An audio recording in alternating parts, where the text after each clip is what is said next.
সেদিন রাতে খাবার খেয়ে আমি একটু টিভি দেখছিলাম।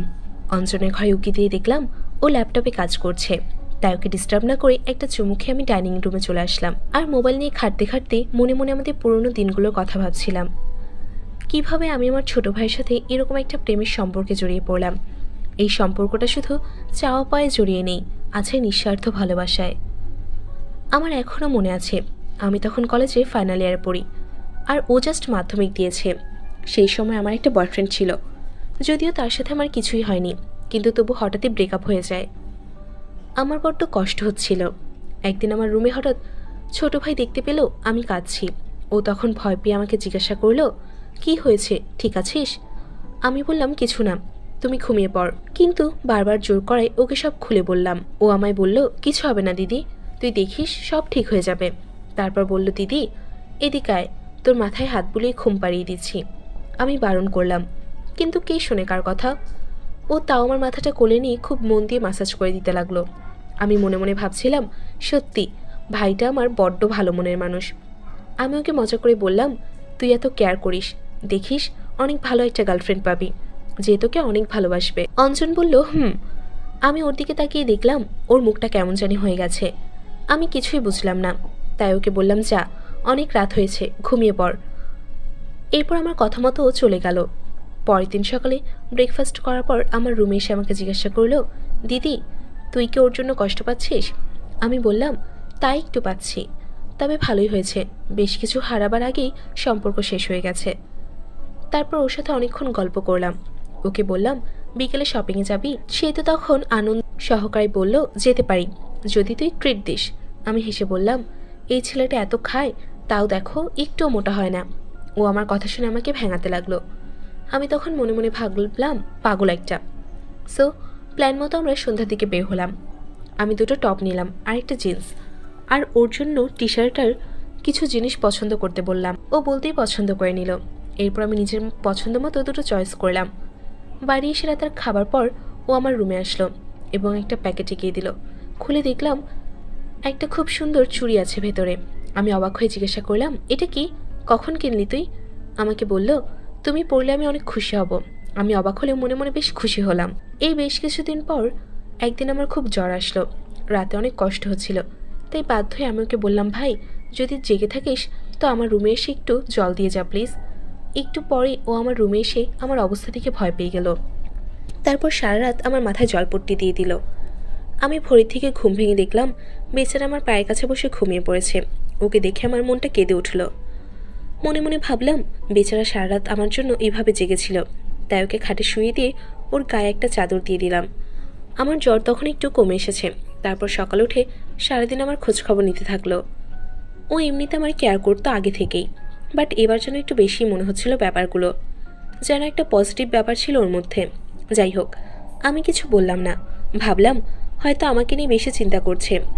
এইভাবেই সব চলতে থাকলো। জাস্ট একটা জিনিস লক্ষ্য করলাম, ওর আমার প্রতি কেয়ার জিনিসটা অনেকটা বেড়ে গেছে। মাঝে মাঝে মনে হচ্ছিল ও আমার গার্জিয়ান। জিনিসটা আমার একটু ভালো লাগলো, একটু আজবও লাগছিল। কোনো বয়ফ্রেন্ড তার গার্লফ্রেন্ডকে শাসন করছে এমন লাগছিল আমার কাছে। এই বেশ কিছুদিন পর একদিন রাতে আমি বাথরুমে যাওয়ার সময় দেখতে পেলাম ওর রুম থেকে কেমন যেন একটা আওয়াজ আসছে। এরপর ওকে ডেকে কোনো উত্তর পেলাম না। ওর রুমে ঢুকে দেখলাম ওর খুব বাজেভাবে জ্বর এসেছে। আমি ওর কাছে গিয়ে মাথার কাছে বসলাম। তখনও বলল, দিদি প্লিজ এভাবে আমায় ছেড়ে যাস না, আমি তোকে ছাড়া থাকতে পারবো না, তুই কেন বুঝিস না? কথাগুলো শুনে আমি বেশ অবাক হলাম, বাট এরপর যেটা বলল শুনে আমার মাথা ঘুরে গেল। বলতে লাগলো, এটা কেন বুঝিস না, আমি তোকে ভালোবাসি, আমি তোকে নিজের থেকেও বেশি ভালোবাসি। তখন আমার মাথা কাজ করছিল না। আমি ও মাথায় জলপট্টি দিয়ে জোর করে আমার রুমে চলে আসলাম। মনে মনে ভাবলাম, ওর জ্বর কমার পর সকালে এটা নিয়ে কথা বলতে হবে। আমার মাথাটা গরম হয়ে গিয়েছিল তখন। যাই হোক, সকালে দেখলাম ও আগের থেকে অনেকটাই সুস্থ, তাই মা বাবা অফিস যাওয়ার পরেও আমার রুমে ডাকলাম। অঞ্জন আসার পর আমি রেগে গিয়ে বললাম, তুই কালকে রাতে এগুলো কি বলছিলি? ও চোরের মতো মাথা নিচু করে দাঁড়িয়েছিল। এটা দেখে আমার মাথা আরও গরম হয়ে গেল। আমি ওকে আবার বললাম, তোর লজ্জা করে না আমাকে নিয়ে এরকম ভাবতে? তোর মতো ভাই থাকার চেয়ে না থাকা অনেক ভালো। যা তুই এখান থেকে, আমার সামনে থেকে বের হয়ে যা, একদম আমার সামনে আসবি না, আমার সাথে কোনো কথাও বলবি না। আমি বুঝতে পারলাম আমার কথা শুনে ও চোখে জল নিয়ে ঘর থেকে বেরিয়ে গেল। এরপর প্রায় 2 সপ্তাহ ওর সাথে আমার কোনো কথা হয়নি। এমনকি তেমনভাবে আমার সামনেও আসতে দেখিনি। একদিন ছোট মামাকে জিজ্ঞাসা করলো, আচ্ছা অঞ্জনের কিছু হয়েছে নাকি? ছেলেটার শরীর ভালো না, আর বেশ কিছুদিন ভালো করে খাচ্ছে না। এটা শুনে আমার একটু খারাপ লাগলো, তাই সেদিন রাতে সবাই ঘুমানোর পর কিছু না বলে আমার রুমে ঢুকলাম। আমি তখন দেখতে পেলাম সে বালিশে ফুপিয়ে কান্না করছে। ওকে দেখে আমার একটু খারাপ লাগলো। তখন মনে মনে ভাবলাম সেদিন ওভাবে বলা উচিত হয়নি, কিন্তু ও যেটা করেছে সেটাই বা কিভাবে মেনে নেই। মা আলাদা হলেও আমাদের বাবা একজনই। এরপর আমি ওকে ডাকলাম। আমার কথা শুনে ও চোখ মুছে উঠে বসলো। আমি ওকে জিজ্ঞাসা করলাম, তোর দাবি কি বল? শুনলাম খাচ্ছিস না, কি হয়েছে তোর? সে আমাকে বলল, কিছু না। আমি রেগে গিয়ে বললাম, কি চাস তুই? ও বলল, প্লিজ এভাবে কথা বলিস না আমার সাথে, আমি জাস্ট আর নিতে পারছি না। আমি তোর সামনে যাইনি, তাহলে এরকম করছিস কেন?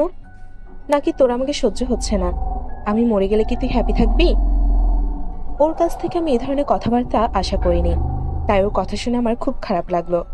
তখন আমি ওকে বুঝিয়ে বললাম, দেখ ভাই, এভাবে হয় না। আমি তোর দিদি হই, এগুলো কি ভাবছিস আমাকে নিয়ে? মাথা ঠিক আছে তোর? দেখ বাবু, পাগলামি করিস না। তুই অনেক ভালো একজনকে পাবি, যে তোকে সামনে রাখবে। ও আমাকে বলল, আমার কাউকে লাগবে না, আমি তোকে নিজের সবটাতেই ভালোবাসি। এই বলে কাঁদতে লাগলো। আমায় বলল, প্লিজ আমায় ছেড়ে যাস না কারো কাছে, তাহলে আমি পাগল হয়ে যাব। আমি ওকে অনেক বোঝানোর চেষ্টা করলাম, বাট কোনো কাজ হলো না। ওর সেই এক কথা, সেও আমায় বলল, বেশ, তোকে আমায় ভালোবাসতে হবে না, আমি তোর জীবন থেকে চলে যাব, আর কখনো আমাকে দেখতে পাবি না। আমি ওকে বোঝালাম, তুই কি বলছিস এসব, তোর মাথা ঠিক আছে তো? শেষে আমি রেগে গিয়ে বললাম, কি চাস তুই? আমাকে একা পেলে তোর সব শখ মিটে যাবে তো? তোর যা ইচ্ছে কর আমার সাথে, আমি বাধা দেব না। আর চাপ নিস না, আমি এখনো কারোর সাথে লাগাইনি, তোর জন্য ভালোই হবে। আমি আগে কাঁপতে কাঁপতে ওকে সব বললাম। তখন আমার চোখে জল চলে এসেছিল। এরপর সবকিছু ফেলে দিয়ে ওকে বললাম, কি হলো, বসে আছিস কেন? চুপ করে করবি তো, কর, যা ইচ্ছে কর। আমার কথা শুনে ও একটা চাদর নিয়ে আমাকে ঢেকে দিল। তারপর হঠাৎ আমায় জড়িয়ে ধরে কাঁদতে লাগলো। আমায় বলল, দেখ, আমার তো এগুলো নিয়ে কিছু আসা যায় না, আমার সাথে কেমন এমন করছিস? আমি তোকে মন থেকে ভালোবাসি, আমি তোর কোলে মাথা রেখে ঘুমোতে চাই, আমি তোর কাঁধে মাথা রেখে আকাশ দেখতে চাই, আমি তোর হাত ধরে গঙ্গার ধারে হাঁটতে চাই। কোনো নতুন প্রেমিক প্রেমিকার মতো তুই শুধু তোর হাতটা ধরতে দিস। আমি ওর কথা শুনে জাস্ট অবাক হয়ে গেলাম। ওর ম্যাচিউরিটি দেখে হঠাৎ কি হলো আমি নিজেও জানি না। আমি ওকে ধরে আদর করতে লাগলাম। আমার এই হঠাৎ আক্রমণে অনেকক্ষণ পর আমি নিজেকে সরিয়ে ওর দিকে তাকালাম। আমি দেখলাম ও ফ্যাল ফ্যাল করে আমার দিকে চেয়ে রয়েছে। ও এখনো বুঝতে পারছে না কি হলো বা কি হচ্ছে। ওর এই অবস্থা দেখে আমি রীতিমতো হেসে ফেললাম। তারপর আমি ওকে সবকিছু বুঝিয়ে দিলাম, কারণ তখন আমার অবস্থাও খারাপ হয়েছে। তখন আমার কথা মতো কাজ করতে লাগলো। প্রায় 30 মিনিট ধরে টানা খেলে গেল। আমার খুব ভালো লাগলো। আমি বুঝতে পারলাম ও শুধু আমাকে মন থেকে ভালোবাসবে না, আমাকে ভালো লাগাতেও পারবে। সেদিনের পর থেকে আমাদের নিয়মিত খেলাধুলা শুরু করলাম। বন্ধুরা, আজকে গল্পটি কেমন লাগলো কমেন্ট করে জানাও। আসি বন্ধুরা, টাটা, বাই বাই।